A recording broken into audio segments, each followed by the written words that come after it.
military aggression. We're here because the U.S. spends more per capita on the citizens of Israel, particularly with military aid, than it does on its own citizens. And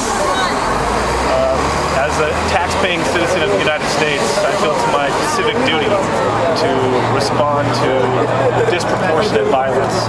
We're here because we don't want Palestinian children to die. We don't want Israeli children to die. We're here because we assert the universality of human rights. Do you have some Palestinian background? I lived in Palestine for 4 months. So, I guess for you, what does this issue mean for you? What does what mean for me? What does this issue mean for you personally? I guess just kind of what's your own personal attachment to the issue? What does it mean for you? Oh, right. Well, for me, the personality of the issue hits home when I consider the friends that I have that live in Palestine, especially the children.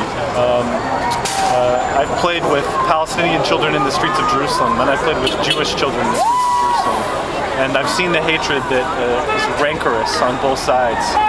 And freeing Palestine and for ending the Israeli occupation doesn't mean the death of Israel, far from it. And I think that peace in the Middle East is often viewed as being brought about by violence. We're here because we want peace in the Middle East to be brought out by peaceful negotiations and not by disproportionate acts of violence. For me, the personal issue is that I know Jewish citizens, I know Israelis, I know Palestinians. I don't want any of them to die. I don't want any of that violence to reach or affect anybody. And I think that violence only cankers and corrupts.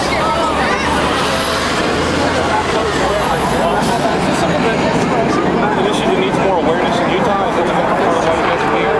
Absolutely. I mean, this is an issue that needs more awareness all over the United States. Unfortunately, the United States and Utah are particularly insular when it comes to understanding the dynamics of the Middle East. A common charge is that if you support Palestine, you oppose Israel in every way.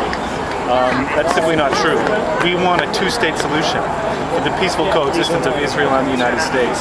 Unfortunately, most people that I talk to, they understand that any solidarity or show of support for Gazans or West Bankers or Palestinians is a de facto license for the destruction of Israel, and that's just not true.